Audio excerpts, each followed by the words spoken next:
Innahu min Sulaiman. Innahu min Sulaiman wa innahu bismillahirrahmanirrahim.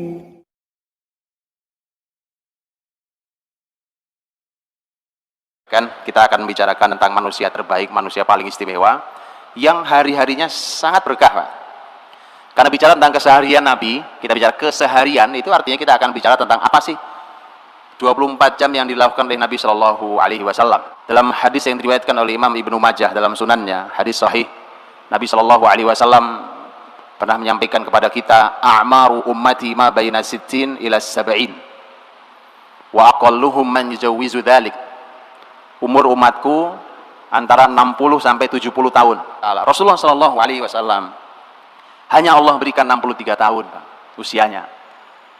Tugasnya sebumi, Pak. Ya, tapi saat itu kejahiliahan itu merata di seluruh bumi, bukan cuma di Arab. Yang jahiliyah bukan cuma Mekah, Pak. Semua jahiliyah. Peradaban terbesar saat itu adalah Persia dan Romawi. Peradaban kejahiliahan itu yang mengajari ya Persia dan Romawi itu. Hanya dibagi dua, mereka saling perang di antara mereka. Kalau Persia adalah mewakili masyarakat yang tidak punya Alkitab, kalau Romawi adalah masyarakat yang punya Alkitab. Adapun masyarakat yang lain seperti masyarakat Arab, mereka tidak di bawah Persia, tidak di bawah Romawi. Tapi karena saat itu orang Arab adalah masyarakat yang tidak punya Alkitab, maka mereka lebih senang menginduknya ke Persia. Karena seperti kalimat para ulama, at-tuyuru ala ashkaliha taqa. Burung itu akan hinggap dengan yang sejenis, gitu, Pak. Pasti ya, burung hinggap dengan yang sejenis. Makanya jahiliyah Mekah atau Arab itu lebih senang bergabungnya ke Persia daripada ke Romawi. Kalau ke Romawi kejauhan, Pak. Yang Romawi itu orang punya Alkitab. Tapi yang tidak punya kitab atau yang punya kitab sekalipun sama rusaknya. Jangan sampai kalimat ini ternyata aplikasi hari ini bisa masuk, Pak. Jadi jangan sampai kalimat ini cocok dengan hari ini. Ya, yang tidak ngerti Quran dan yang ngerti Quran sama rusaknya. Kan gak enak dengarnya. Tapi kalau itu kejadiannya, ini PR besar buat negeri yang diharapkan kebangkitannya oleh dunia Islam hari ini. Maka Rasulullah SAW tugasnya sebumi, Pak. Tugasnya adalah untuk menghapus kejahiliahan itu. Bukan cuma penjajahan, kalau penjajahan mah sederhana kan. Kalau di undang-undang kita kan menghapus penjajahan ya, Pak. Nabi tugasnya menghapus kejahiliahan. Tugasnya sebumi. Umur dikasih cuma 63 tahun. Apa yang bisa dikerjakan? Tapi lihat, subhanallah. Inilah orang yang panduan hidupnya dari bangun tidur sampai tidur lagi dipandu oleh ayat. Dipandu oleh ayat, Pak. Rasulullah SAW. Makanya kalau nanti saya sampaikan, kalau kita mau dipandu oleh wahyu, insya Allah, Pak, berapapun usia yang Allah berikan berkahnya, masya Allah, gak ada masalah umur bukan wewenang kita, terserah Allah memberi berapa. Tapi yang penting adalah usia itu adalah usia yang diberkahi, seperti kalimat Imam Nawawi rahimahullah ta'ala yang Allah ambil di usia 45 tahun. Tapi Bapak Ibu boleh membaca hasil peninggalan karya-karya ilmu Imam Nawawi rahimahullah ta'ala. Karyanya lebih panjang daripada ilmunya, daripada usianya. Kalau Riyadhus Shalihin mah kitab kecil, Pak. Riyadhus Shalihin karya Imam Nawawi itu kitab kecil sekali dibanding kitab beliau yang lain. Al-Minhaj, Syarh Sahih Muslim Ibnu Hajjaj, itu penjelasan terbaik untuk Sahih Muslim karya Imam Nawawi itu berapa belas jilid, berapa banyak jilidnya. Kemudian ketika beliau menulis kitab fikih umpamanya Al-Majmu', Syarh Muhadzab, berapa banyak jilidnya. Begitu yang lainnya. Bayangkan usia hanya 45 tahun. Dan mana ada di dunia ini masjid yang tidak kenal kitab Riyadhus Shalihin? Betapa terangnya kubur Imam Nawawi rahimahullah ta'ala. Ilmun yuntafa'u bih, ilmu yang bermanfaat. Itu jadi sedikit kita tanyakan, apa yang kita tinggalkan nih, Pak? Begitu meninggalkan cuma harta, ternyata harta buat rebutan anaknya, warisan. Rebutan, berantem anaknya, saling fitnah, saling berantem, bahkan mungkin naudzubillah saling bunuh. Cuma itu peninggalan Anda? Bagaimana nanti kita menjawab di hadapan Allah tentang usia yang diberikan pada kita? Rasulullah SAW di 63 tahun, di usia 63 tahun itu beliau wafat. Itu satu jazirah Arab. Bapak Ibu bayangkan jazirah Arab ya. Jazirah Arab itu ada beberapa negara hari ini, itu satu jazirah Arab sudah masuk Islam. Hanya diawali dari Mekah, yang saat itu Mekah Nabi SAW hanya mengawali dengan beberapa orang. Ternyata dalam waktu 23 tahun satu jazirah Arab sudah mendapatkan hidayah. Sisanya diserahkan kepada sahabat yang beliau bina, yang beliau didik. Ketika Nabi wafat, bumi ini perlu ahli apa? Tanya ke Madinah, di Madinah ada ahlinya. Di usia 55 tahun, Nabi baru mendapatkan perintah untuk berperang, berjihad. Jadi 55 tahun adalah perang pertama yang besar. Yang kita tahu adalah perang Badar. Itu umur Nabi adalah umur kita pensiun. Nabi pertama perang. Setelah itu, dari umur 55, saya tidak bicara yang mudanya. Kalau muda jangan ditanya, tuanya saja seperti itu. Dari umur 55 tahun sampai tahun 9 Hijriah. Tahun 9 Hijriah itu artinya usia Nabi sudah 61 tahun. Dari 55 sampai 61 tahun, itu kalau di rata-rata perang Nabi itu setiap catur wulan perang, Pak. Itu yang Nabi ikuti. Yang Nabi tidak ikuti lebih banyak lagi. Karena kadang-kadang Nabi mengutus sahabat. Setiap kurang lebih rata-rata per 4 bulan, ini kalau di rata-rata, per 4 bulan Nabi perang. Berapa usianya? Sudah usia pensiun, 55 sampai 61 tahun. Kadang-kadang perang dekat. Khandaq itu paling sekitar 5 kilo dari kota Madinah, dari Masjid Nabawi. Uhud ya nggak terlalu jauh juga, paling sekitar 7 kilo. Tapi begitu kita bicara Khaybar, jauh, Pak. Jauh sekali. Jadi kadang-kadang jaraknya dekat, kadang jauh. Kadang musimnya sedang enak, kadang musim sedang sangat terik, sangat panas. Kadang lagi banyak makanan, kadang sudah 3 hari tidak makan. Subhanallah. Jadi itu usia Nabi tidak kenal istilah pensiun yang artinya adalah nganggur terus nunggu mati, menunggu cucu, itu nggak ada, Pak. Tidak ada itu. Nabi SAW terus berkarya. Yang menghentikan tugas Nabi SAW hanya wafat, Pak.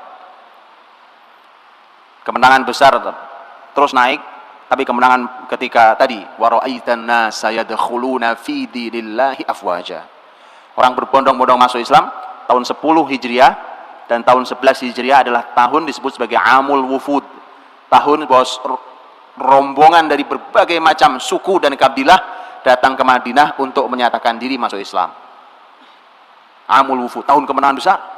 Dimulai dengan kemenangan besar yang disebutkan dalam surat Al-Fath, inna fatahna laka fatham mubina. Itu kemenangan tahun 8 Hijriah, yaitu kemenangan Fathu Makkah, ketika Nabi berhasil membersihkan Mekah dari kemusyrikan dan mengislamkan, mengantarkan hidayah ke masyarakat Mekah dan sekitarnya. Jadi sangat besar karyanya, Pak. Begitu Rasul sebagai seorang guru, umpamanya, ini guru besar terbaik, Pak. Bisa dibayangkan bahwa para sahabat Nabi SAW itu kuliahnya sama Nabi, Pak, di Madinah. Dan kuliahnya nggak lama-lama. Kayak kita ini sekolahnya kelamaan. Pinter enggak, soleh jauh. Betulan, Pak. Jujur saja kita ini. Karena kalau kita soleh, kita pinter, Islam maju di tangan kita. Tapi Islam nggak maju tangan kita. Kita jujur, ya. Saya, Bapak Ibu semua adalah unsur kejatuhan muslimin hari ini. Ayo kita istighfar bareng-bareng, Pak. Memang begitu. Astagfirullah, betul, Pak. Karena Islam nggak maju di tangan kita. Betulan ini. Di tangan para sahabat Nabi Shallallahu Alaihi Wasallam. Begitu. Antum Bapak Ibu tahu, Persia Romawi yang sebesar itu, itu selesai di tangan murid-murid Nabi, para sahabat radhiyallahu anhum ajmain. Itu sepeninggal Nabi, kurang dari 10 tahun Persia Romawi tutup. Karya besar apa ini, Pak?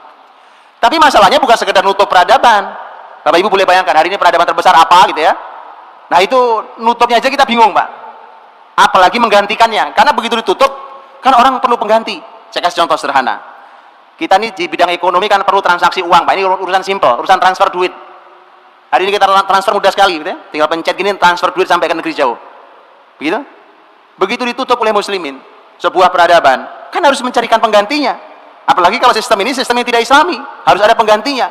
Tapi subhanallah, bumi saat itu bertanya keahlian apa Madinah punya. Bahkan yang Arab tidak akrab sekalipun.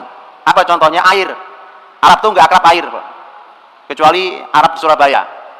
Tapi kalau Arab di negeri aslinya nggak akrab air, Pak. Loh bagaimana akrab air? Padang pasir. Makanya kalau Umar mengatakan alimu auladakumus sibaha warimaya warukubal khail, ajari anak-anakmu berenang, ya, memanah, kemudian mengendarai kuda, berenang. 3 poin itu yang ajaib adalah berenang. Kalau kuda nggak aneh, manah nggak aneh orang Arab. Tapi berenang, apa mereka mau berenang di pasir? Nggak ada air, Pak. Nggak ada air. Oh, bagaimana ada air? Hujan kalau nggak istisqa nggak turun. Subhanallah, Pak. Tapi inilah Islam. Karena Islam bukan agama padang pasir. Buktinya gampang. Anda buka Quran bicara tentang pohon yang hijau, air menggericik, air yang mengalir, sungai-sungai. Itu cocoknya di Indonesia, bukan di Arab. Gitu? Maka harusnya yang paling beriman itu orang Indonesia, Pak. Orang Arab diajak ngomong itu nggak paham. Yang paling paham kita. Bicara air mengalir di bawah, ada pohon-pohon yang tumbuh itu. Nah, Bapak Ibu dirahmati Allah. Jadi hanya kurang dari 10 tahun sahabat Nabi menutup peradaban, bahkan menggantikannya. Ketika muslimin pertama punya pasukan angkatan laut, ini masalah air, Pak. Itu mengherankan. Khalifahnya Utsman, panglima lautnya adalah Muawiyah radhiyallahu anhu. Ketika perang di laut pertama kali lawan Romawi yang sudah lama di laut, Romawi bisa kalah, Pak. Itu heran. Itu belajar dari mana tuh sahabat? Oh, mereka nggak akrab air. Lihat. Inilah lulusan Rasulullah SAW. Kayak apa tuh umurnya? Padahal perang itu hanya sebagian kecil dari tugas Nabi, bukan segala-galanya. Bukan segala-galanya. Baik. Karena waktu saya pendek, saya mau ringkaskan, Pak. Ini kalau mau tahu mana produktivitasnya, baca sendiri di Sirah Nabawiyah, ya. Tetapi saya mau ringkaskan, karena itu pertanyaan kita adalah, tidak mungkin, Pak. Tidak mungkin orang akan sehebat itu karyanya kalau dia membuang-buang usianya. Mustahil orang akan melakukan karya-karya besar kalau usianya mubadzir. Hari ini, Pak, kalau kita makan sama anak kita, lihat, kita ajari anak kita, nak makan habis semua. 1 piring ambil secukupnya, habis. Tak boleh tersisa badan 1 nasi, karena Nabi bersabda nggak tahu yang berkah yang mana. Itu kita ajarkan. Kenapa kita bilang mubadzir? Nah, teman setan mubadzir. Subhanallah, hanya 1 butir nasi kita bilang mubadzir. Umur kita tidak bilang mubadzir, Pak. Umur kita buang-buang itu, kita tidak bilang mubadzir. Nasi sebutir kita bilang mubadzir. Aneh cara kita berpikir, Pak. Mari kita pikir ulang. Ini mubadzir yang paling besar ketika kita memubadzirkan usia kita. Mari kita tanya, mau kita gunakan untuk apa tuh umur? Bener nggak sih, Pak? Kalau orang tidur malam jam 12 malam, berapa jam yang Anda buang tuh? Betul nggak itu? Tanyakan. Sesuaikah ini? Emang kalau bangun tidur jam berapa? Begitu bangun, apa yang dilakukan, Pak? Kapan melakukan sesuatu? Ini dilakukannya kapan? Apa yang dikerjakannya? Kita harus bertanya kepada orang yang hidupnya terbukti sangat berkah dan produktif usianya. Rasulullah sallallahu alaihi wasallam. Bapak Ibu, saya ingin melewatinya dalam cepat, ya, 24 jam itu, tapi sekali lagi, Pak, tidak akan detail. Karena mustahil 1 jam detail. Enggak nyampe 1 jam malah. Karena jam 8, Ustaz. Jam 8 selesai. Jadi, saya ingin mulai dari masalah bangun tidur, Pak. Bangun tidur, habis nanti malam ini kita istirahat, besok pagi kita bangun. Jam berapa kita bangun? Jam berapa kita bangun, Ustaz? 3, 4, 5. Jam berapa kita bangun? 2, 1, 12. Jam. Apapun jawaban kita, kalau jawabannya masih jam, berarti salah, Pak. Yang salah berarti bukan jawabannya, pertanyaannya yang salah, Pak. Jam berapa bangun? Jawabannya jam, ya kan? Kecuali pertanyaan itu jebakan. Karena masalahnya orang-orang beriman diajari langsung oleh wahyu tentang kapan bangun, itu tidak urusannya, bukan nggak pakai jam, Pak. Nggak pakai jam. Ini rantai kan, 24 jam itu kan terus terkait secara rantai. Ini begitu putus satu, berantakan yang lain, Pak. Putus satu, dia yang lain masalah. Maka dari itu tidak boleh putus, Pak. Makanya kita harus benahi satu-satu. Rasulullah SAW urusan bangun tidur langsung Quran yang membimbingnya. Berarti urusan bangun tidur bukan hal yang sepele, karena Quran tidak pernah bicara hal yang sepele. Apa Quran mengajari Bapak Ibu cara bikin sayur asem? Tidak ngajari. Sepele, Pak. Yang sepele Quran nggak bicara. Quran bicara hal yang besar. Ketika Quran membahas tentang kapan bangun tidur, berarti urusan bangun tidur tidak sepele. Jadi jangan disepelekan. Kapan bangun tidur? Ada ayatnya? Ada. Ayatnya kita hafal juga semua. Yang mana ayatnya? Ya ayyuhal muzammil qumil laila illa qalila nisfahu aw inqus minhu qalila aw zid 'alaihi warattil qur'ana tartila. Wahai orang yang berselimut, bangun malam hari, itu kan? Bangun, urusan bangun tidur berarti ada Quran. Qumil lail, bangun di malam hari. Ini untuk Rasul kalau ini, Pak. Rasulullah SAW, kapan Nabi diperintahkan bangun? Diperintahkan pada tengah malam, nisfahu, tengah malam. Awin kusminhu qalila aw zid alaihi, kurang atau lebih sedikit. Tengah malam jam berapa? Lihat, Pak, lihat. Mari kita lihat. Mengapa hari ini kita tidak berkarya? Mengapa Islam jatuh di tangan kita? Karena waktu Nabi sudah bangun, kita belum tidur. Nabi sudah tidur, kita masih melek. Jadi kemana? Ya, Nabi ke utara, kita ke selatan. Nabi ke barat, kita ke timur. Nggak pernah ketemu kita sama Nabi. Lihat ya. Tengah malam jam berapa? Gampang caranya. Karena malam dimulai dengan adzan maghrib dan malam diakhiri dengan adzan subuh. Dihitung dibagi dua, itu namanya setengah. Nisfahu. Tengah malam, Pak. Tengah malam Nabi sudah bangun. Kita baru tidur. Kesalahan pertama. Jadi Bapak Ibu, saya pengen Bapak Ibu pegang pulpen kertas gitu. Salah satu ini, salah dua, nanti kasih contreng salah gitu, Pak. Untuk mencocokkan. Pulang, lu kok salah semua, itu lain cerita. Mudah-mudahan nggak salah semua. Iya. Nilainya ya minimal 8 lah ya kan. Nah, nilai 5 nggak lulus, Pak. Nggak lulus. Masalahnya kalau umur itu tidak ada ujian ulang. Nah, udah lewat. Baik. Jadi Nabi SAW diperintahkan Allah bangun di tengah malam. Kalau tengah malam bangun, Pak, Bapak Ibu rahmati Allah, itu kan buat Rasul. Karena memang mukhatabnya, seruan di ayat itu memang untuk satu orang. Ya ayyuhal muzammil, wahai satu orang yang berselimut. Rasulullah SAW. Baik. Umatnya diminta untuk bangun malam, ya. Kita diminta untuk bangun malam. Wa minal laili fatahajjad bihi nafilatan lak 'asa yab'atsaka rabbuka maqaman mahmuda. Walaupun itu dhamirnya juga satu orang. Tapi Nabi SAW dalam hadis yang sahih, Nabi menyampaikan tentang kapan bangun pagi paling terlambat. Tahu? Kapan? Bangun pagi paling terlambat. Bangun pagi paling terlambat menurut petunjuk Rasul dalam hadis yang sahih adalah pada azan pertama. Azan pertama kapan? Azan pertama itu sebelum azan subuh ya. Berapa jaraknya? Qadra khamsina ayat. Kisaran 50 ayat dibaca. Berapa menit Ustaz? 50 ayat dibaca. Ya, 10 menit. 10 menit Ustaz ya. Karena para ulama mengatakan ini ayat yang pendek, sedang, bukan yang pendek, bukan yang panjang. Yang sedang. Ya, 10 menit. Paling lama 15 menit. Berarti azan pertama itu kurang lebih 15 menit sebelum subuh. Itu waktu paling terlambat bangun. Dari mana hadisnya? Hadisnya Nabi SAW pernah menyampaikan tentang fungsi adzan pertama. Kata Nabi, fungsi adzan pertama ada 2. Liyarji' qa'imakum wa yuqidh na'imakum. Agar yang sudah sepanjang malam qiyamul lail segera istirahat. Segera istirahat. Sudah mau subuh. Jadi dia harus segera bangun, harus istirahat lagi. Dia harus segera witir, kemudian istirahat lagi. Karena nanti ada istirahat Nabi SAW di situ. Jadi adzan pertama itu fungsinya yang pertama adalah mengingatkan yang sudah qiyamul lail agar segera istirahat. Fungsi yang kedua, nah ini yang kita bahas, wa yuqidh naimakum, dan membangunkan yang masih tidur. Jelas? Jadi dalam kamus orang beriman tidak ada kamus tidur kesiangan itu bangunnya. Begitu kan? Kalau sekali waktu karena kelelahan luar biasa, pernah terjadi bahkan pada Rasul, itu di perjalanan jihad.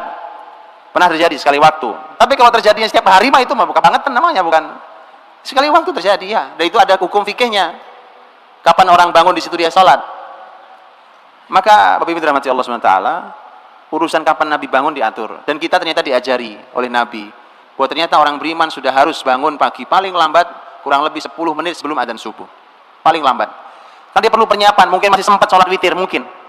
Atau mungkin barang 2 rakaat mungkin sudah masih sempat. Kemudian persiapan untuk sholat fajar setelah subuh. Cuma bangun qiyamul lail, bangun sebelum subuh, itu sebenarnya pembahasannya bukan kapan bangun, Pak. tapi kapan tidur malamnya. Penting kapan tidur malamnya. Kapan Nabi tidur malam? Itu pertanyaannya, dan itu yang harus kita latihkan di keluarga kita masing-masing. Kapan kita disuruh Nabi untuk tidur? Urwah bin Zubair radhiyallahu anhu, ini sepupu Nabi, ini sepupu Aisyah radhiyallahu anha, putranya Asma binti Abi Bakar dari suaminya Zubair bin Awwam. Urwah ini nanti menjadi ulama besar di kalangan generasi tabi'in. Urwah bin Zubair, beliau waktu sepeninggal Nabi pernah datang, bukan sepupu, keponakan, saya salah bicara, keponakan Aisyah karena anaknya Asma. Sepeninggal Nabi Shallallahu Alaihi Wasallam, Urwah main ke rumah Aisyah karena itu adalah bibinya. Urwah bawa temannya. Selepas sholat Isya seperti ini, kemudian Urwah dengan temannya berbincang-bincang, ngobrol, Pak. Karena masih muda, ngobrol. Aisyah dari kamarnya berteriak, Urwah, tidak begitu cara Nabi menghabiskan malam. Nabi tidak suka Nabi tidur sebelum Isya, dan Nabi tidak suka melek setelah Isya. Saya ulang kalimat Aisyah radhiyallahu anha. Sudah jelas ya? Nabi tidak suka tidur sebelum Isya. Tapi Nabi juga tidak suka begadang malam, melek malam setelah Isya, tidak suka. Maka kita tutup pengajian kita sekarang. Udah lewat Isya ini. Kata Aisyah, kecuali ada urusan muslimin yang harus diselesaikan. Tapi namanya kecuali itu nggak setiap hari. Makanya saya tidak sarankan kajian itu pada Isya. Dan saya sudah tidak pernah ngisi kajian pada Isya, kecuali satu pengajian itu pun di masjid samping rumah saya. Saya sudah mau saya. Ini melanggar aturan Rasul. Rasul habis Isya istirahat. Tidur kita. Tidak ada begadang-begadang malam, tidak ada kamusnya. Ini mumpung libur, tidak ada. Subhanallah. Semua yang saya sampaikan ini, Pak, Anda boleh uji dengan ilmu apapun hari ini. Ilmu kesehatan, ilmu kedokteran, psikologi, ilmu apapun silakan diuji, Pak. Anda akan menjumpai inilah mukjizat itu. Ajaib. Tanyakan di sini ada banyak dokter, silakan, Pak. Kualitas tidur ba'da Isya, hitunglah tidur hanya 4-5 jam. Dengan tidur jam 12 malam, tidurnya sama 4 atau 5 jam. Jauh kualitasnya. Buktinya gampang. Anda bangun masih lemes kalau tidur jam 12, walaupun udah 5 jam tidurnya. Tapi Anda tidur pada Isya, tidak perlu alarm, boleh coba malam ini. Atau besok malam, silahkan dicoba. Kalau saya tidak sarankan yang orang tua, karena orang tua tidur memang cepat. Tidur juga sudah makin sedikit. Yang muda-muda nih, yang masih muda-muda wajahnya Masya Allah, silahkan dicoba, Pak. Silahkan coba, tidur pada Isya, tidak usah pakai alarm, dijamin, biidznillah. Dia akan bangun sebelum subuh. Jadi masalah kita bangun sebelum subuh itu bukan masalah kapan bangun. Masalahnya adalah kapan kita tidur. Karena udah putus rantainya sejak kapan kita tidur. Jadi nggak nyambung berikutnya. Baik. Jadi ternyata kita diajari Nabi tidur ba'da Isya. Nah, mohon maaf nih, ini kritik saya untuk teman-teman Arab di Timur Tengah sana. Mereka nggak suka tidur ba'da Isya. Ini kepala saya agak error nih, Pak. Kliang-kliang error ini. Setiap malam tidur jam 12 saya dari Minggu kemarin. Ahad, Senin, Selasa, Rabu, Kamis. Kenapa? Karena setiap kita pertemuan itu pertemuan pada Isya.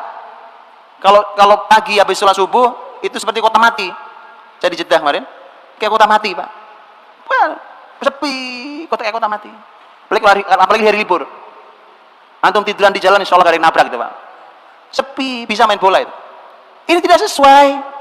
Makanya pantas Islam jatuh di pusat wahyunya begitu. Saya berbincang dengan seseorang pengajar Quran kemarin, orang sana pengajar Quran. Beliau mengatakan, ya ini memang salah, tapi bagaimana lagi? Sekarang ada lampu, ada elektronik ini, orang masih bekerja. Saya bilang bukan alasan. Untuk menegakkan sunnah Nabi bukan alasan. Kalau kita mau beralasan terus, tadi saya bilang selalu punya jawaban. Bisa, buktinya bisa. Apa yang tidak bisa? Antum bukan disuruh ngangkat masjid, disuruh tidur, Pak. Nggak susah kerjaannya, disuruh tidur, bukan disuruh baca. Saya tahu nggak semua orang suka baca. Suruh baca 500 halaman 3 hari, ya itu baru antum pusing. Suruh tidur, masih ngelawan juga, subhanallah. Antum mau perintah apa lagi?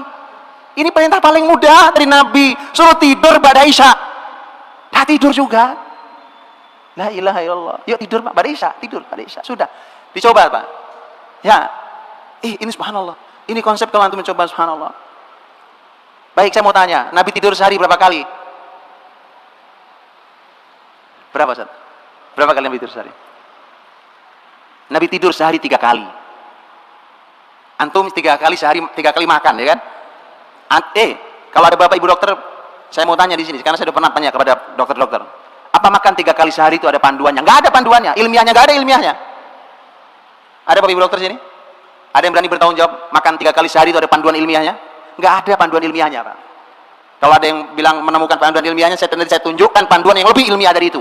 Yang meneliti juga seorang dokter ahli dan sudah diuji oleh berbagai negara, diuji oleh berbagai ahli, bahkan oleh para ulama. Lihat, jadi urusan makan kita salah, urusan tidur kita salah, urusan bangun kita salah. Maka tadi bawa kertas contrengin, Pak, salah gitu. Ya, Rasulullah SAW tidur sehari 3 kali, Pak. Tapi tidak ada yang panjang. Coba tadi, ya kita hitunglah waktu yang paling tengah ya, karena waktu negeri tropis berbeda dengan negeri di Timur Tengah. Kita hitung yang paling menengah waktu kita di tropis ini. Waktunya nyaris tidak banyak bergeser. Subuh nggak banyak bergeser dari hari ke hari. Kalau kita isya jam segini, paling jam setengah 8 nih kita isya. Pergilah kita tidur jam 8. Baik, jam 8 kita tidur. Bangun tengah malam, hitunglah paling gampang jam 12 lah tengah malam tuh. Berapa jam Nabi tidur? 4 jam. Betul ya? 4 jam. Nabi bangun, Nabi lakukan qiyamul lail di antara aktivitas beliau, karena aktivitas beliau di malam hari itu yang paling utama adalah qiyamul lail dan tartil Quran. Walaupun Nabi melakukan hal-hal yang lain. Itu ada banyak kisah yang lain. Setelah Nabi SAW melakukan semua aktivitas malam itu, nah tadi ketemu adzan pertama. Adzan pertama itu belum subuh. Di situ Nabi tidur lagi. Kapan Nabi bangun? Begitu mendengar adzan subuh. Berarti berapa menit? 15 menit. Lihat, ada yang bilang kalau kita yang tidur 15 menit, insya Allah bablas Pak subuhnya, ya kan? Itu masalahnya cara tidurnya. Loh, semua itu ada, jangan melihat sesuatu hanya sepotong dibawa pulang, nanti bingung, Pak. Lihat kenapa Nabi SAW tidur miring ke kanan dengan bantal tangannya itu memudahkan kita bangun di antaranya, Pak. 15 menit Anda bisa bangun. Nabi kadang-kadang hanya tidur-tiduran, tidak tidur, tapi Nabi kadang tidur betulan sampai ngorok-ngorok, mendengkur suara Nabi SAW. Nabi terbangun oleh adzan fajar, adzan subuh. 15 menit. Tidur yang ketiga kapan? Tidur yang ketiga qailulah. Qailulah itu kalau Nabi tidurnya hanya beberapa menit menjelang adzan zuhur. Nabi terbangun oleh adzan zuhur. Itu qailulah. Kalau hari ini sistem yang berjalan bukan sistem Islam, kita nggak bisa. Apa bisa? Bisa. Kalau perusahaan punya saya, pendidikan punya saya buat begitu, Pak. Betulan, pesantren punya saya buat begitu. Insya Allah. Antum kalau nanti pesantren saya, pesantren baru buka tahun ini ya. Antum pesantren lihat, insya Allah kita lakukan itu. Ya, sebelum zuhur semua harus sudah selesai. Aktivitas tidur. Bangunnya pas adzan zuhur. Niru Nabi. Uswatun hasanah liman kana yarjullah wal yawmal akhir wa dzakarallaha katsira. Berarti mulai aktivitasnya pada subuh ya, pada subuh sudah mulai. Nabi itu nanti pada subuh ada aktivitas, Pak. Ya, saya mengumpulkan 11 poin. Dari mulai salam, setelah salam assalamualaikum warahmatullah, ya, salam selesai salat subuh itu sampai terbit matahari di dalam masjid itu saya mengumpulkan kurang lebih ada 11 aktivitas Nabi SAW. Tentu tidak semua dilakukan dalam sekali waktu, dipilih beberapa, sekali waktu ini dan seterusnya. Dah ini Nabi tidur qailulah, Pak. Subhanallah, orang kafir yang meneliti tentang bab ini, walaupun dia tidak meneliti hadis, tapi mereka meneliti tentang konsep tidur. Di Amerika itu ada sebuah lembaga namanya National Sleep Foundation. Orang kafir sampai membuat lembaga tidur aja ada foundationnya. Ngurusi tidur ada lembaganya. Lembaga itu termasuk yang merekomendasikan dengan sangat kuat, bahkan mereka memberikan hitungan secara US dollar berapa kerugian perusahaan-perusahaan di Eropa dan Amerika yang tidak mengizinkan karyawannya istirahat di waktu siang itu. Dihitung secara US dollar. Dan mereka ternyata merekomendasikan tidurlah di siang hari walau hanya setengah jam, walau hanya beberapa menit, walau mungkin hanya tidur meletakkan kepala di atas meja, atau mungkin meletakkan kepala bersandar di kursi, tidur sekejap cukup. Begitu diteliti ternyata grafik otak kita ini kerjanya begitu. Kalau sudah zuhur memang sudah turun gitu, Pak. Antum paksain pun tidak bisa beraktivitas baik. Sama dengan setelah isya begini, Pak. Sebenarnya saya menyampaikan materi begini nggak banyak gunanya. Karena udah turun gini grafik otak, Pak. Itu udah otak tidur dipaksa bangun. Ini mohon maaf saya. Jadi saya mohon maaf, Pak. Jadi kepala otak sudah harus tidur dipaksa bangun. Tidak efektif. Jadi Rasul sehari tidur 3 kali, Pak.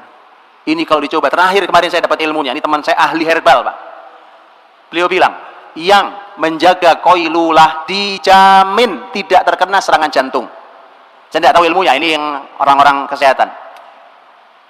Kalau ini benar, subhanallah, subhanallah Pak. Hari ini jantung, penyakit jantung itu menghantui semua orang. Subhanallah. Resepnya gampang, menghidupkan sunnah Nabi qailulah. La ilaha illallah, ya kan? Jadi maka dari itu ini tidur, Pak. Tapi Rasulullah SAW kalau beliau sudah bangun di malam hari tadi, kemudian salat subuh berjamaah dengan Nabi SAW, ya, kalau disebut salat untuk laki-laki memang di masjid tempatnya, Pak. Di masjid tempatnya, tidak di rumah. Kecuali ada uzur syar'i, sakit umpamanya, ya. Kalau laki-laki ya di masjid. Kalau perempuan kata Nabi boleh di masjid. Boleh di masjid. Tapi kalau mau bicara utama-utama di rumah, tapi artinya bahwa laki-laki di masjid, Pak. Untuk itulah anak-anak kita yang laki-laki mohon dibawa ke masjid, Pak. Enggak ada ceritanya laki-laki sholat di rumah. Di masjid, suruh ke masjid, Pak. Bicara tentang kebangkitan Islam, peradaban Islam, Allahu Akbar, ya kan? Setelah subuh enggak kelihatan di masjid. Mana mau bicara peradaban Islam? Enggak ada, Pak. Salahuddin Al-Ayyubi mengukur apakah muslimin siap menghadapi pasukan salib itu diukur dengan berapa yang hadir di sholat subuh di Masjid Al-Umawi di Damaskus. Beliau ukur, oh masih beberapa saf, nggak bisa menang jihad, nggak bakal. Ditunggu penuh oleh Salahuddin, baru diumumkan jihad. Lihat, kita ini kadang-kadang bicara cuma teriak-teriak jihad, jihad, ya kan? Takbir, kebangkitan apa? Kita sholat subuh di masjid. Sholat di masjid. Jadi kalau disebut sholat di masjid, Rasulullah SAW di masjid dengan para sahabat. Bahkan Jabir bin Samurah radhiyallahu anhu menyampaikan bahwa karena Nabi SAW idza shallal fajr jalasa fi musallahu hatta tatlu asy-syamsu hasana. Nabi SAW kalau sudah salat fajar, salat subuh, fajar itu subuh, beliau duduk di tempat beliau salat, artinya di masjid. Beliau duduk di masjid Nabawi sampai terbit matahari dengan terang. Ini kebiasaan beliau tiap pagi, kecuali ada aktivitas mendadak yang lain baru Nabi keluar. Tapi kalau tidak, Nabi begitu. Kita susah menghidupkannya, apalagi di kota macet begitu ya. Di kota macetnya apalagi kayak saya Pak di Jakarta, Masya Allah. Itu subuh salam langsung ke kantor, ya. Macet. Saya tidak tahu kalau di Surabaya. Orang lihat, tapi yang punya waktu minimal kita punya waktu libur. Kita punya waktu libur, boleh kita coba, Pak. Sunnah yang mulia ini, Masya Allah. Nabi SAW duduk di tempat sholatnya sampai matahari terbit. Dan kita tahu ada keutamaan sholat isyraq atau sholat syuruk, sholat waktu matahari terbit. Kita tahu hadisnya Hasan, menurut sebagian ulama, sebagian mengatakan sahih. Keutamaannya, Pak, sempurna pahala haji dan umrah. Yang menjaga sholat subuh berjamaah, tetap di masjidnya sampai terbit matahari, kemudian dia sholat 2 rakaat baru pulang. Kan itu yang dilakukan Nabi. Nabi SAW itu. Nah, pertanyaannya tadi, apa yang dilakukan Nabi di masjid? Kalau di hadis yang tentang keutamaan sholat waktu terbit matahari itu bahasanya adalah jalasa yadhkurullah, zikir pada Allah. Tapi begitu antum dalami, ternyata makna zikir itu di sana itu umum, Pak. Bukan hanya zikir membaca kalimat thayyibah subhanallah walhamdulillah walillallah, itu ya zikir. Tapi ternyata Nabi melakukan macam-macam. Nabi melakukan banyak hal di pagi hari selepas selesai sholat subuh berjamaah, kemudian zikir sholat itu, ternyata Nabi melakukan banyak hal. Yang tadi saya bilang, saya kumpulkan 11 poin. Di antaranya, terkadang Nabi SAW, kadang Nabi SAW memberikan nasihat. Ya, mau'idatan, wajilat minhal qulub, wa dharafat minhal uyun. Nasihat yang membuat hati ini menjadi sangat takut dan kemudian mata pun menangis. Nasihat menyentuh hati, ya. Jadi nasihat yang menyentuh hati. Itu subuh enak, Pak, ngajinya. Jadi kalau pengajian subuh, Pak, ya, cari yang menyentuh hati pengajiannya. Ini sunnah Nabi SAW. Apa yang dilakukan Rasulullah SAW? Kadang-kadang Nabi menanyakan tentang mimpi. Kadang mimpi. Hal minkum ru'ya. Apa ada yang mimpi semalam? Ada mimpi tidak semalam? Kenapa Nabi nanya mimpi? Kata Nabi, biar aku takwil itu mimpi. Aku tafsirkan mimpi. Kenapa ditafsirkan mimpi? Karena ada hadis Nabi SAW, di mana Rasul pernah menyampaikan bahwa tidak tersisa la tabqa minan nubuwati illal mubasysyirat. Tidak ada yang tersisa dari kenabian kecuali kabar gembira. Dan kabar gembira al-mubasysyirat itu kata Nabi adalah ar-ru'a as-salihah, mimpi yang baik.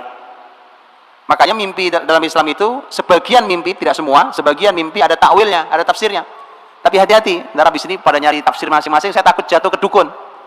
Di Indonesia susah dibedain dukun sama bukan dukun, karena kita nggak berilmu, jadi kemudian susah bedainnya.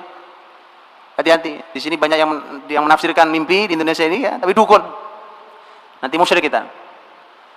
Rasulullah SAW melakukan banyak hal. Kadang Nabi absen sahabat. Kata Nabi, ada yang sakit enggak?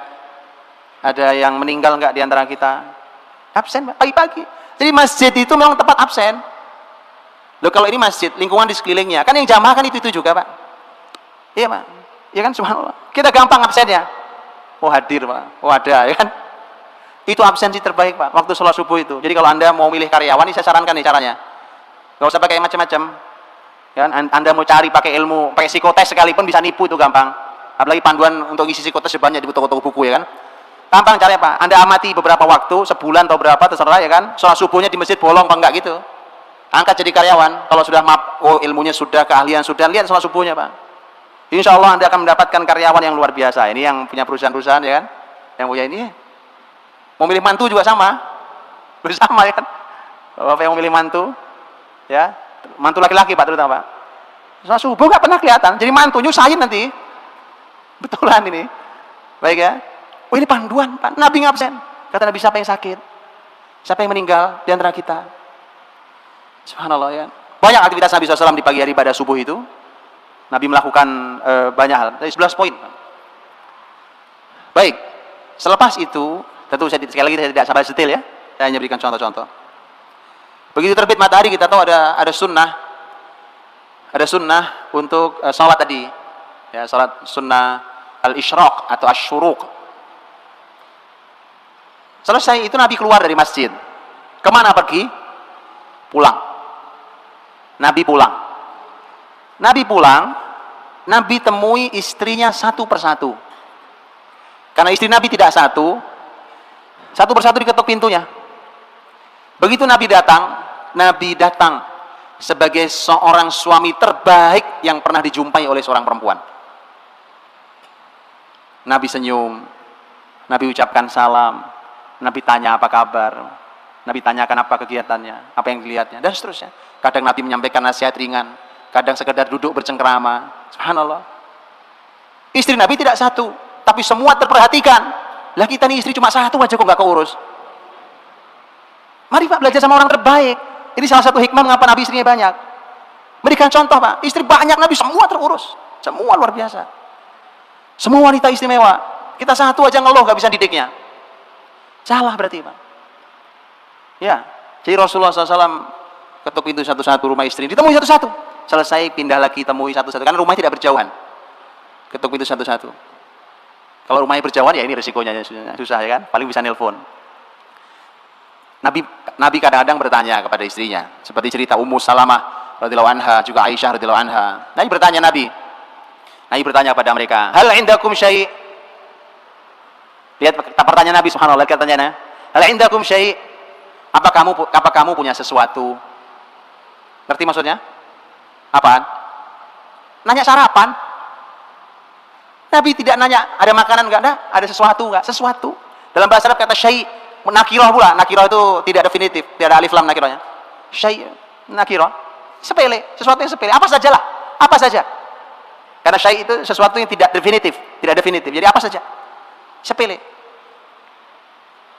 Kadang-kadang Aisyah pernah bercerita, Ummu Salamah pernah bercerita, kadang-kadang mereka mengatakan, nggak ada ya Rasulullah. Rumah Nabi nggak punya makanan pagi hari. Manusia terbaik itu nggak punya makanan. Kadang-kadang istrinya jawab tidak ada ya Rasulullah. Kalau tidak ada, Nabi bilang, ini anak shaim, saya puasa. Jadi begitu Bapak Ibu, tolong urusan makan disederhanakan. Ada ya dimakan, nggak ada ya puasa, selesai gitu loh. Hari ini gara-gara budaya kuliner, makan menjadi rumit buat keluarga muslim. Bukan sekedar apa menunya, tapi bagaimana cara menyajikannya. Ada Bapak Ibu tahu? Ada sebuah rumah makan, karena kita udah bosan dengan makan cara biasa, itu makan di sampingnya singa. Betulan. Tapi singa itu tutup pakai kaca tebal gitu, makan di samping singa, Pak. Ini ruang makannya itu singa. Kita sudah aneh cara kita makan, Pak. Akhirnya di kita ini makan kalau nggak gitu nggak ada nikmatnya. Apalagi menunya udah macam-macam menunya. Mari kita sederhanakan cara makan kita, Pak. Saya khawatir, Pak. Jadi jangan keluarga muslim tidak boleh mewajibkan kuliner. Sekali waktu boleh, kuliner wajib tidak ada itu. Karena itu akan mendidik anak-anak Anda, membuat makan itu menjadi rumit, padahal makan itu oleh Nabi disederhanakan. Ada saya makan, nggak ada yang nggak makan, puasa ya puasa. Bahkan Nabi mengatakan, hal indakum syai', kata syai', sederhana aja, nggak ada ya sudah. Lihat. Jadi mohon ditiadakan kuliner, Pak. Oh, ini PR besar. Hari ini kita mewajibkan, sampai bapaknya kalau saking sibuknya, dia punya kewajiban kuliner setiap minggu sekali keluar sama anaknya. Begitu dia sibuk gak sempat keluar, dia minta maaf, minta maaf. Aduh maaf ya nah, ayah pekan ini sibuk sekali, mohon maaf gak sempat keluar makan sama kalian. Siapa yang mewajibkan? Tak ada, Pak. Kalau alasannya ini untuk komunikasi, komunikasi Anda bisa dengan cara apapun hari ini. Oh, SMS komunikasi, telepon komunikasi, email komunikasi, ketemu komunikasi, di rumah komunikasi, di jalan komunikasi, ngantar sekolah komunikasi. Jadi masalah kita ini sebenarnya bukan itu alasan aja itu, Pak. Itu hanya alasan.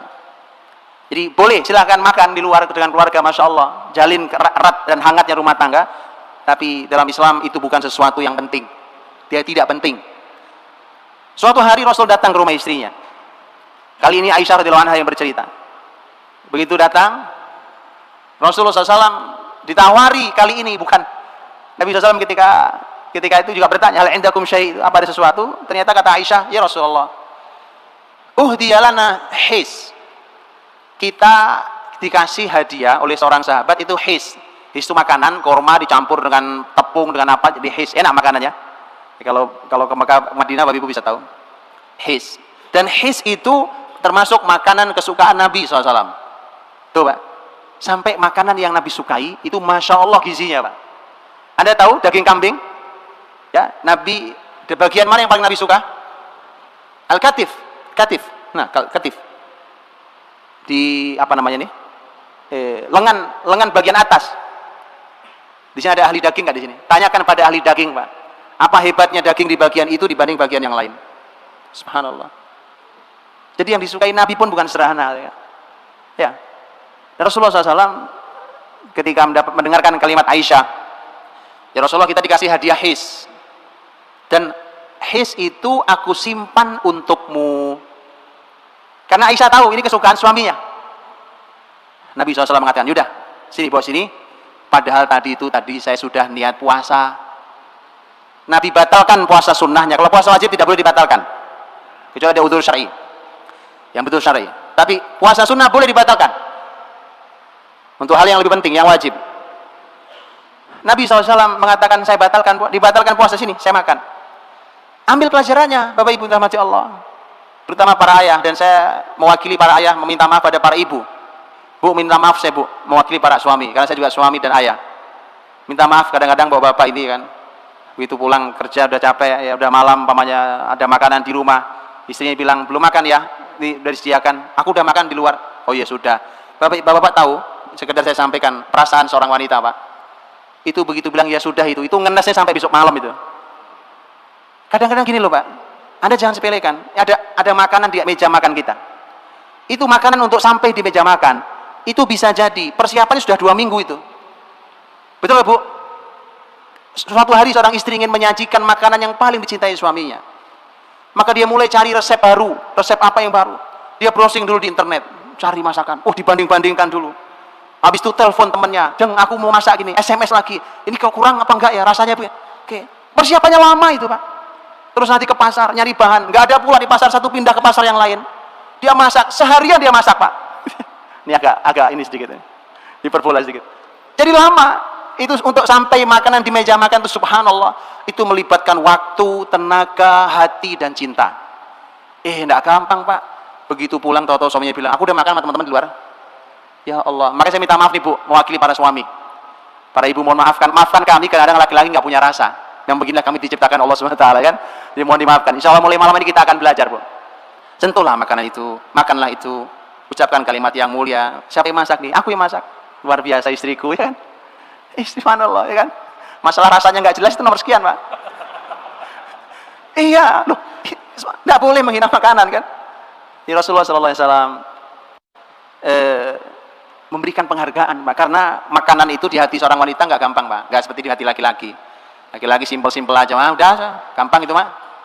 Berbeda, Pak. Lihat Aisyah dikasih hadiah his, nggak dimakan, ingat suami. Suami makan di luar sama teman-temannya, nggak ingat istrinya. Aisyah makan, ingat suaminya. Mau makan, nggak jadi, disimpan, nunggu Rasul datang. Dan Nabi memberikan penghargaan, subhanallah. Bahkan Nabi puasa sunnah hari itu, Nabi batalkan. Agar dia bisa menyenangkan istrinya. Karena ini makanan hadiah, bukan sekedar sesuatu yang dimakan, tapi ini adalah pemberian hati dari seorang istri, Pak. Indah bukan? Makanya kalau mau belajar parenting, jangan dari yang lain, dari Nabi. Belajar parenting sama orang kafir, ya kan? Teori barat, semua teori macam-macam. Belajar sama Rasul, Pak. Terbukti, istri tidak satu, anak tidak satu, cucu tidak satu, tapi keluarga paling bahagia di muka bumi. Sampai ke akhirat nanti. Mari kita belajar sama Rasulullah SAW, ya. Sampai urusan makan Nabi ajarin. Baik. Selesai temui istri satu-satu. Nabi balik ke masjid, Pak. Balik ke masjid. Berarti masuk waktu duha. Waktu duha ternyata adalah waktu yang paling panjang Nabi menyampaikan ilmu kepada para sahabatnya. Itu waktu berilmunya Nabi yang paling panjang. Dari duha hingga waktunya qailulah. Tadi menjelang zuhur. Ya kalau nggak sempat menjelang zuhur ya setelah zuhur, Pak. Setelah zuhur antum qailulah boleh ya. Sebentar kan jam istirahat siang kalau di kantor 1 jam ya lumayan. Qailulah. Rasulullah SAW itu aktivitasnya, Pak. Dan disitulah aktivitas ilmu Nabi SAW disampaikan segala macam. Dan subhanallah, bacalah tentang majelis Nabi. Itulah kampus Nabi. Itu sekolahan Nabi, Pak. Hasilnya yang tadi saya ceritakan di awal. Hasilnya generasinya kayak begitu, ini majelisnya. Ini majelisnya. Rasul wafat, dunia perlu ahli apa Madinah punya? Madinah punya, Pak. Maka dari itu, begini cara belajarnya harus diulangi. Hari ini juga sama, Pak. Pendidikan kita, ya. Cara ngajarnya, apa yang diajarkannya, nggak tahu itu konsepnya siapa. Teori muter kan sekolah, pinter nggak, soleh nggak, tadi saya bilang itu. Karena bukan konsep Nabi SAW. Kalau konsep Nabi itu, subhanallah, Pak, singkat, kurikulumnya mudah, hasilnya dahsyat. Hari ini kita, kurikulum banyak, waktu banyak, kuliah sampai S1 aja umur udah 22 tahun.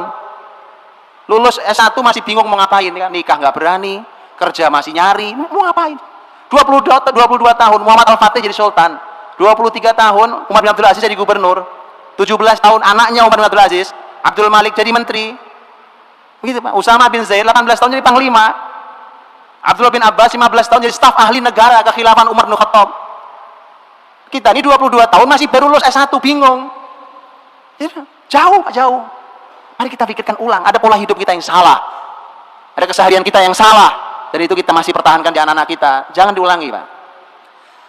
Rasul waktu duha, waktu belajar bersama sahabat. Waktu yang paling panjang, dan di situ terjadi banyak hal, terjadi peristiwa, ilmu tentang ngajar, ilmu cara mengajar, apa yang diajarkan, apa yang ditanamkan di situ. Belajar di situ semua. Disitulah konsep sekolah sampai kampus di situ, Pak. Di situ konsepnya.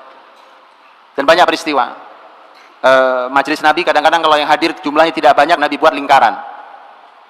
Setengah lingkaran gitu Nabi duduk di sini, ngajar. Nabi duduk di bawah. Tapi begitu nanti di akhir kehidupan beliau duduk di atas kayak saya begini. Dan setelah itu inilah yang dipertahankan oleh dunia pendidikan Islam. Dua-duanya pertahankan, duduk bareng dengan gurunya sejajar dan duduk gurunya di atas lebih tinggi dari muridnya. Makanya Bapak Ibu bisa lihat di Masjidil Haram Masjid Nabawi hari ini pun masih dipertahankan, gurunya duduk di kursi lebih tinggi daripada muridnya. Dan itu beda, Pak. Dengan posisinya berbeda antara guru sejajar duduknya dengan muridnya dengan ini ilmu sendiri. Ilmu sendiri. Itu nyaris nggak pernah dibahas, kan? Nyaris nggak pernah dibahas. Kita tidak pernah punya panduan. Dalam Islam dua-duanya ada. Kadang-kadang kalau yang hadir sedang banyak, Nabi buat soft, 2 soft. 2 soft itu maksudnya kanan dan kiri, bukan soft ini. Tapi soft kanan kiri. Nabi di tengah. Kenapa tengah dikosongin? Fungsinya adalah kalau ada orang yang datang ke Rasul untuk keperluan bertanya atau keperluan yang lain, dia boleh memotong majelis Nabi. Dia langsung datang ke tengah, mendekat ke Nabi, duduk di depan Nabi, langsung bertanya. Setelah itu dia boleh pergi karena punya keperluan yang lain. Subhanallah, majelis Nabi indah. Dari situlah kemudian kualitas para sahabat Nabi juga beda-beda. Karena kadang-kadang seseorang tidak bisa hadir setiap hari, ada yang setiap hari hadir, bahkan bukan setiap hari, setiap saat bersama Rasulullah SAW. Seperti Anas bin Malik, Abu Hurairah radhiyallahu anhuma.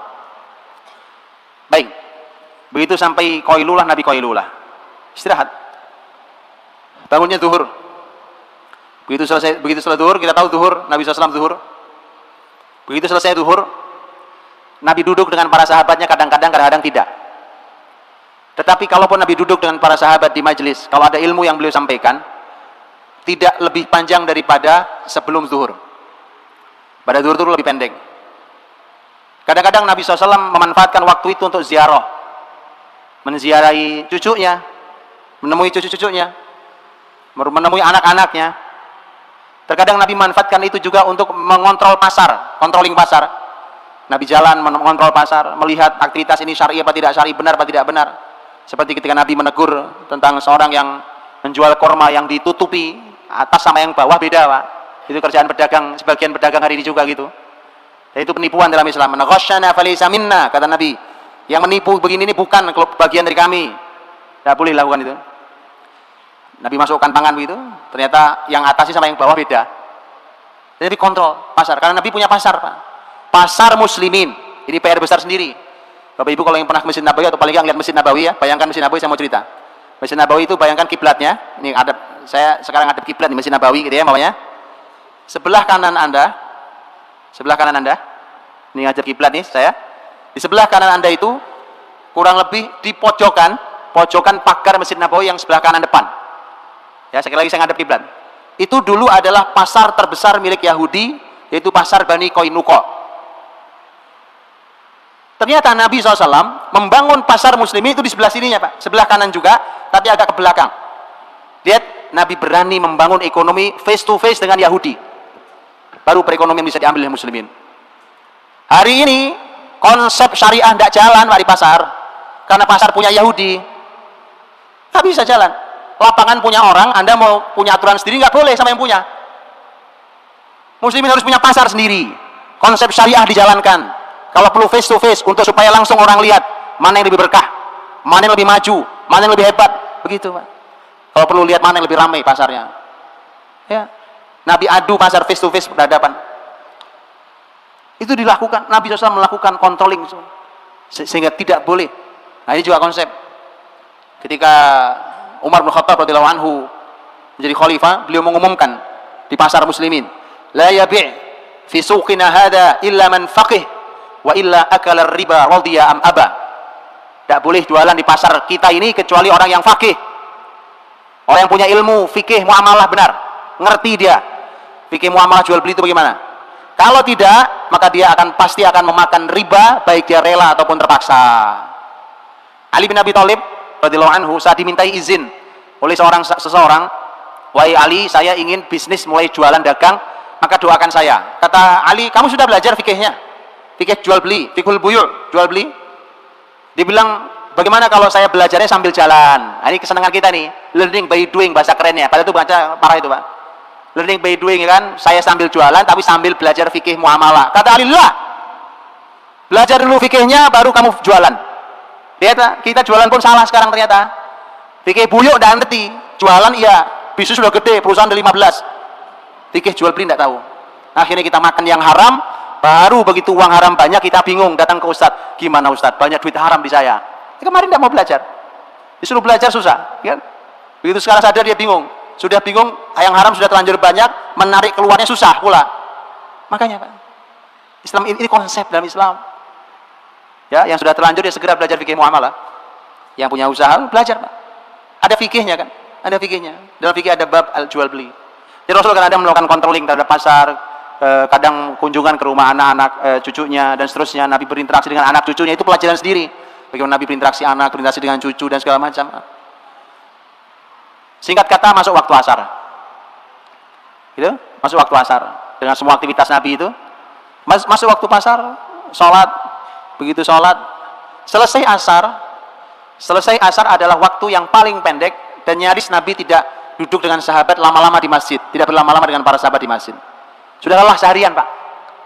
Lelah seharian, sudah beristirahat, waktunya istirahat. Pada asar, Nabi SAW sudah tidak banyak beraktivitas di masjid dengan para sahabatnya, tidak duduk lama lagi. Kalau pada itu pun hanya perlu, kalaupun perlu saja. Ya, kecuali kalau Nabi punya program pelajaran sehari, karena Nabi pernah punya pengajian 1 hari full dari pagi sampai sore. Itu ada. Apalah kita nyebutnya hari ini? Apa nyebutnya hari ini? Pokoknya belajar seharian full, ya kan? Mau daurah, mau workshop, mau apa itu Nabi pernah punya. Nabi pernah juga punya daurah 20 hari. Hadis sahih dalam riwayat Bukhari. Dan seterusnya. Jadi Nabi SAW kalau sudah sore, sudah pada asar itu sudah tidak terlalu banyak kegiatan. Apa kegiatan beliau? Kegiatan beliau tadi bersilaturahim, berkunjung. Kadang-kadang ada sahabat datang ke beliau, ya Rasulullah, ini saya mau menyembelih onta, tolong disaksikan. Jadi para sahabat senang apapun disaksikan Nabi, berkah Pak. Dikunjungi orang-orang soleh, makanannya dimakan sama orang soleh. Makanya ada doanya, akala ta'amakumul abror, ya, makananmu dimakan oleh orang-orang baik. Berkah makanan kita ya Pak, kasih makanan orang-orang baik itu. Dia senang sahabat. Nabi datangi untuk itu ya, untuk motong onta, motong kambing, sampai masak, sampai makan bersama dan seterusnya. Nanti kadang berkunjung ke rumah sahabat yang lain. Kadang Anas pernah meminta Nabi untuk berkunjung ke rumahnya, untuk Nabi sholat di rumah Anas. Ini belum pernah kita lakukan ya Pak. Minta orang yang soleh nyolati rumah kita Pak. Belum pernah kita lakukan ya. Itu Anas pernah minta Pak. Pernah minta. Nah, sore hari menjelang maghrib, Nabi melakukan aktivitas yang sama dengan yang Nabi lakukan setelah terbit matahari. Apa itu? Menemui istrinya satu persatu. Subhanallah. Beginilah bahagianya rumah tangga Pak. Ada istri yang oleh suaminya disapa dengan sebagai seorang suami terbaik 2 kali dalam sehari. Mengawali hari dan menutup hari. Makanya para istri selelah apapun, kalau begitu nikmat Pak kerjanya di rumah ya kan, nyaman. Oh, Masya Allah, beban istri nggak sederhana. Tapi kalau suami memberikan yang terbaiknya, Masya Allah, istri semangatnya luar biasa. Nabi temui satu-satu. Cuma kalau yang sore ini agak berbeda. Bedanya adalah kalau Nabi tidak cukup waktu, makanya tadi nemeni sahabat motong kambing, kan lumayan motong kambing, nguliti, masak, kan butuh waktu itu. Kalau waktunya tidak mepet maghrib, maka Nabi tidak mengunjungi satu-satu. Tapi Nabi langsung ada di rumah istri yang dapat jatah malam itu. Kan jatah malam digilirkan. Istri yang punya jatah malam itu Nabi langsung di situ. Nah, semua istri sudah tahu, oh Nabi nggak datang nih karena ada kesibukan, maka semua istri kumpul di rumah itu. Duduk bersama bareng-bareng, Masya Allah, seorang suami, istri sekian, ya kan? Duduk bareng-bareng, bercengkrama bersama, berbicara, bercanda, makan bersama, subhanallah. Nikmat bukan? Nanya doang saya Pak, saya juga nggak pengalaman masalahnya ya. Kalau Nabi cukup waktu, Nabi kunjungi satu-satu. Istri yang paling terakhir Nabi kunjungi adalah istri yang mendapatkan jatah malam itu. Jadi rumah tangga itu ada aturannya, ada konsepnya ya. Subhanallah, sudah jam 8 Pak, udah habis waktunya. Baik, saya tutup kalau gitu. Bahwa kalau sudah maghrib kita tahu ada panduan dalam Islam tentang masalah maghrib ke isya, malam setelah terbenam matahari itu sudah tidak ada aktivitas, semuanya sudah tinggal ibadah di situ. Kalau ada makan tentu ada makan di sana, kadang-kadang makan Nabi, kadang-kadang pada maghrib juga makan. Terus begitu sampai kemudian tadi sudah langsung pada isya, bahkan juga ada anjuran menunggu maghrib sampai isya kita tahu. Dan isya Nabi setelah kita tahu, Nabi SAW selesai sholat isya, Nabi langsung tidur, kecuali ada urusan muslimin. Dan isya itu ada satu sunnah yang kita perlu mencobanya, tapi mohon mencobanya setelah ilmunya ada, disampaikan juga ke masyarakat biar nggak jadi fitnah. Yaitu apa?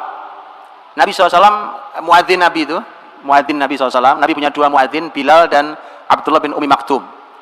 Kalau muadzin Nabi sudah adzan waktu isya, itu Nabi dari rumahnya tinggal ngeliat ke masjid, kan tinggal buka aja Pak, ya kan?